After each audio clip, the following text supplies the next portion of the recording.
Hello again, it's Andrea Taylor here from Bitten by the Bug.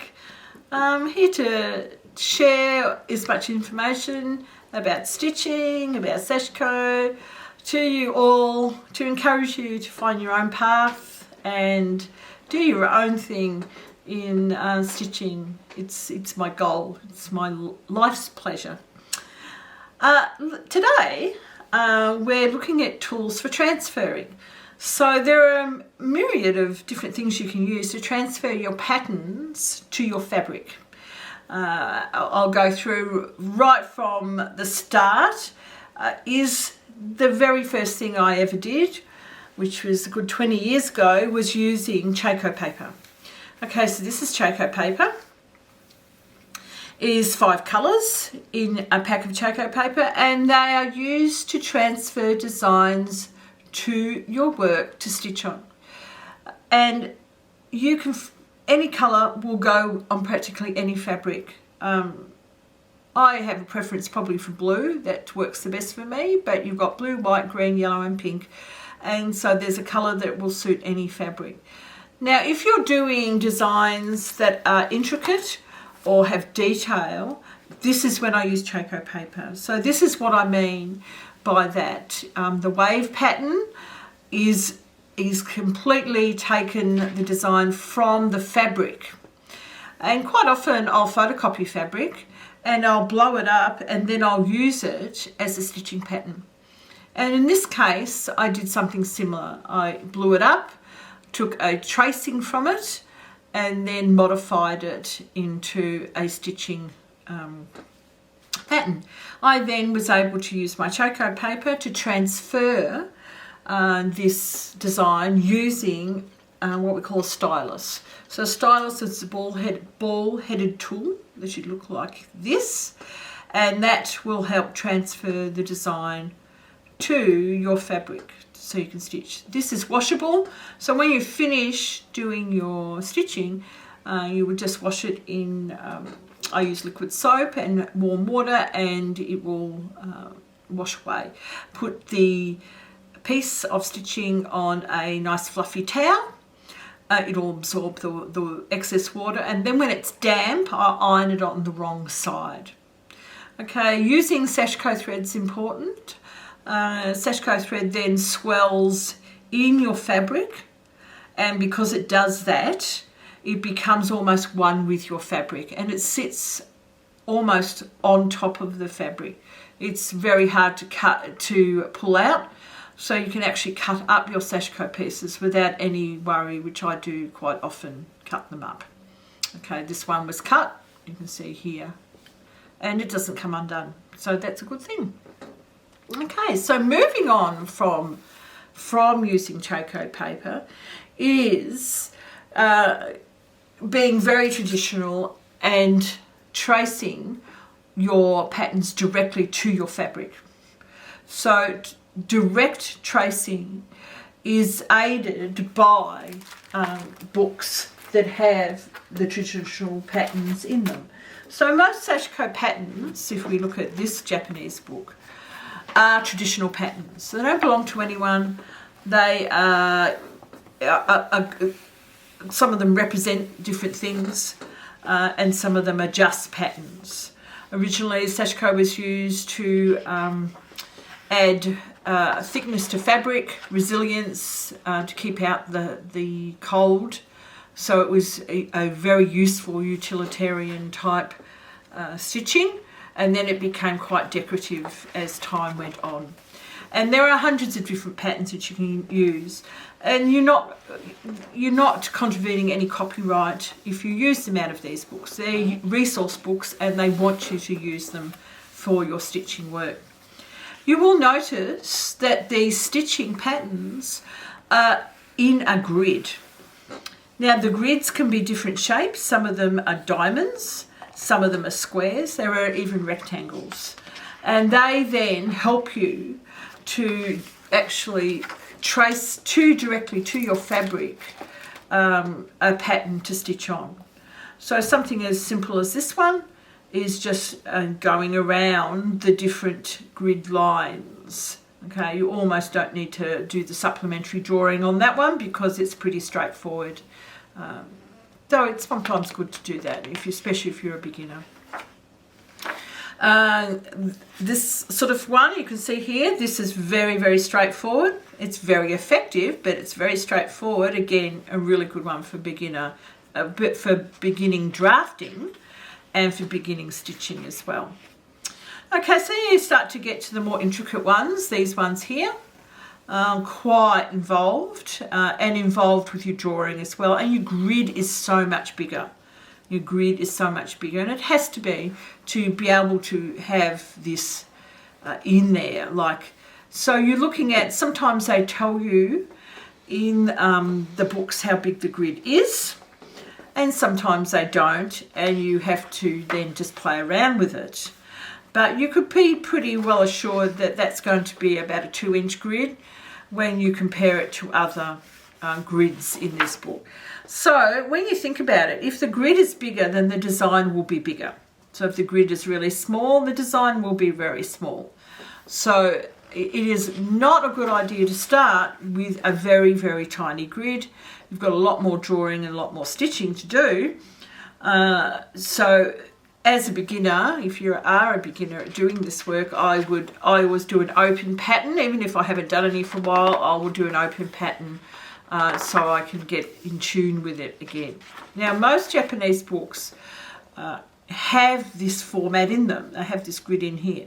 But I have noticed some of the very new ones eliminated the grid. So it means that the only way of transferring is actually to use your Chaco paper if there's no grid, or you draw a grid over the pattern that you see.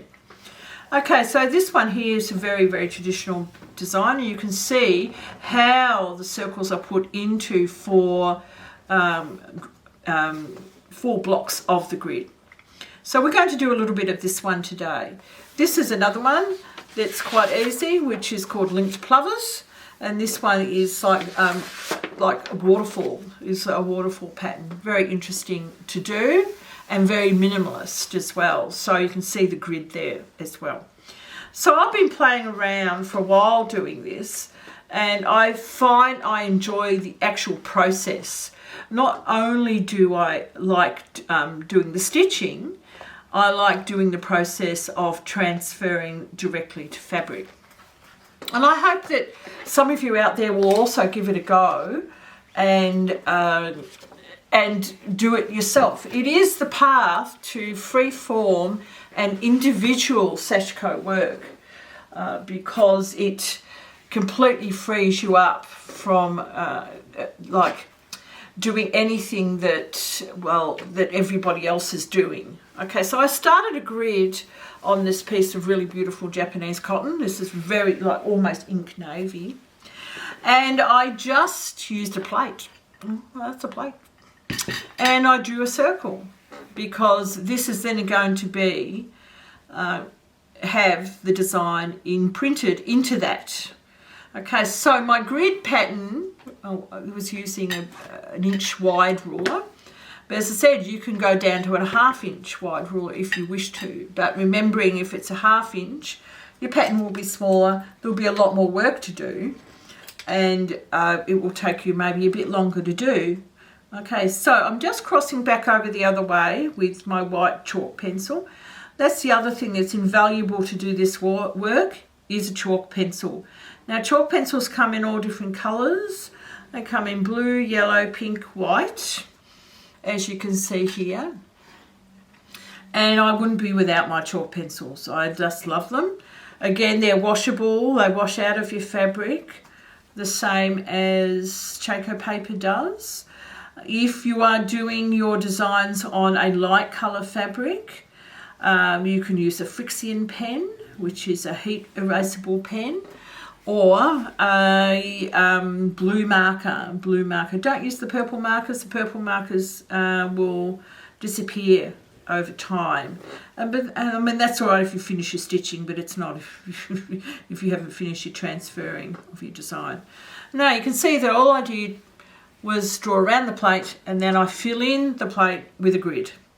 Okay, so and this is about an inch grid. Always have a pencil sharpener because doing this actually blunts your chalk quite quickly.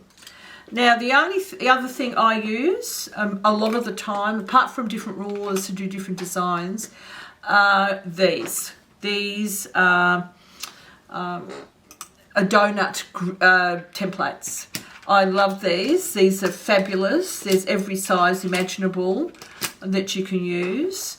And you can always find a size that fits in where you're working to draw a pattern. So I'm going to do circles. And I'm just finding the correct size. Now that's just a little bit too big because it's hitting the lines of the chalk. So if I drew around that would actually go over the lines. Okay, so this one's better, and you can see it's got a little gap around the area, so that to me that's going to work a whole lot better. Okay.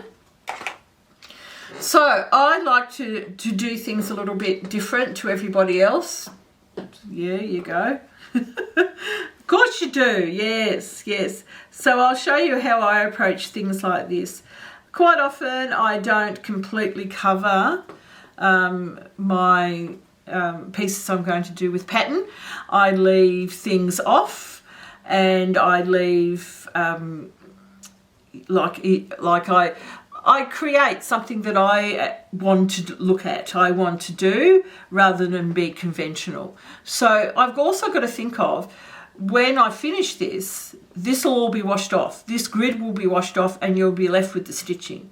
So you've got to be mindful of that as well. So where is your stitching going to be? Do you want it to completely be in this area, or do you want to make some sort of pattern with it as well? There is nothing to stop you doing whatever you want to do when you do grid transferring. Okay, so I'm crossing over one over the other, and this gives me the very traditional design. Now if I cross back over here, you can see the design taking shape.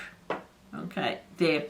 But I might decide that I'm just going to go up in lines across here and maybe across there. I don't do even, I prefer asymmetrical. So that is another quirky thing that you might be interested in giving a go. I think the main thing to try and overcome is we are even beings. We want everything to be even. And breaking out from that sometimes for some people is a very big challenge. But I do encourage people to give it a go. It's very freeing, this way of transferring pattern for stitch. And it gives you so much more scope to be creative with your Sashiko. Okay, so these designs, this round designs, again, is very, very iconic in Sashiko work or stitching work. And there's nothing to stop you changing that shape. Some I have seen, some that look like clouds, cloud shapes, big puffy white cloud shapes with got Sashiko in them, and they look really quite interesting as well. So look around and see what shape you can do to encompass, to then fill in a grid and then make your Sashiko pattern your own. And this is the whole point. Okay, so what fabric do I use? A good quality homespun is really, really good. It's quality because you're looking at, and stability. So like firmness, this is a fairly firm, beautiful cotton Japanese fabric, and it's not got a lot of give across it. So in other words, it's stable. It's nice and stable. So it will create, it's easy to draw on. You can see it's absolute dream to draw on.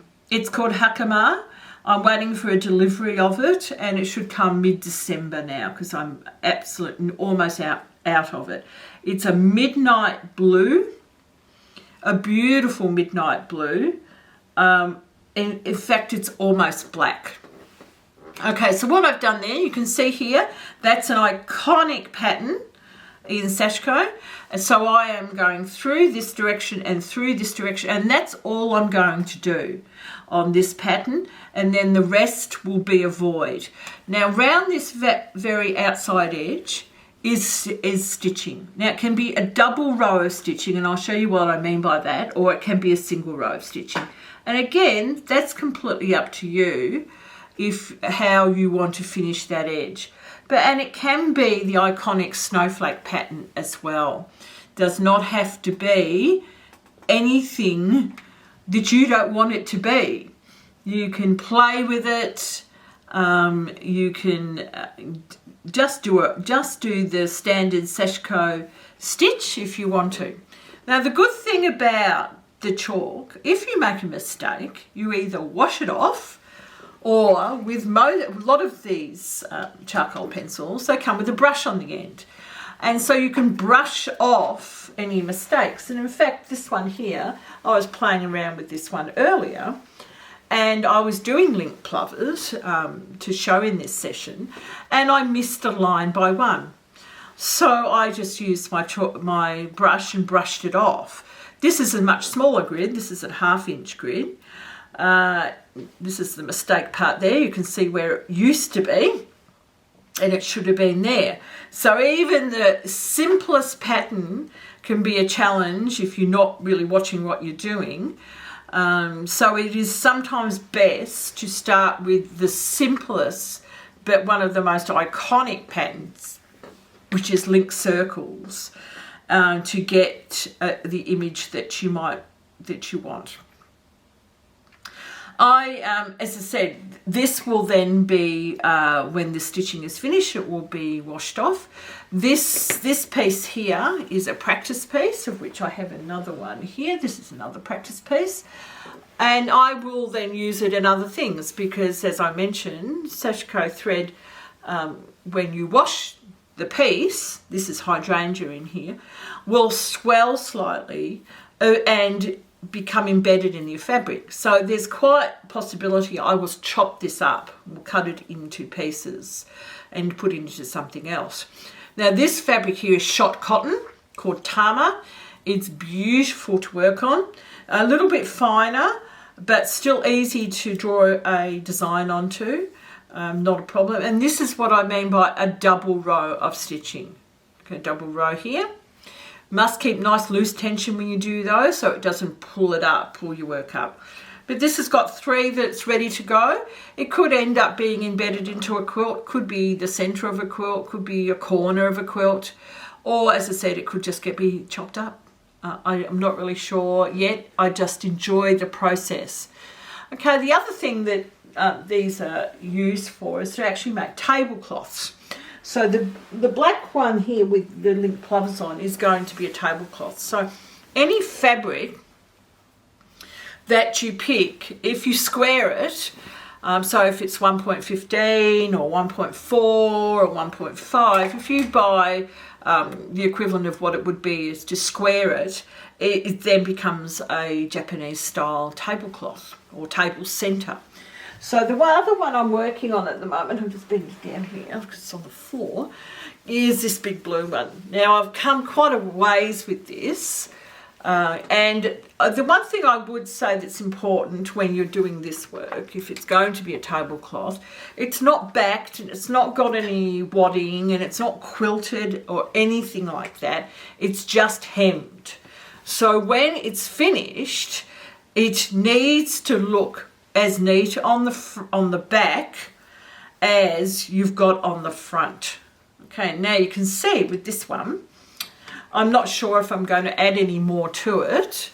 I have some that are voids, these areas here that are voids, and the rest are filled, and they're a variation of filling of intensity, I suppose you could say. So some are quite open, some are curved, some are very straight and angular, and there's a really overdone, I suppose you could say, or intense form of the circle pattern, overlapped and overlapped and overlapped, but not completely. So there are some empty spaces, some nice negative empty spaces there So you focus your eye into the center and rest it on the outside.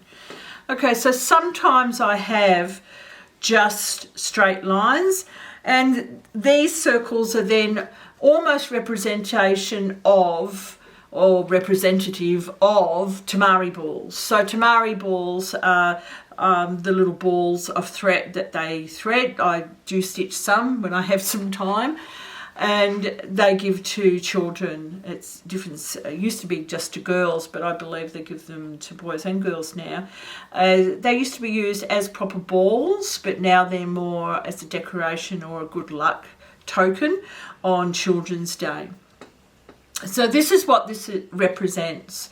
So I will then miter, when I've decided to finish, which is pretty well soon, I will miter my corners, to cut off this selvage, miter my corners and neaten my edges, and that will be done. So this is actually probably going to be a gift for someone. Okay, so this will be leaving home.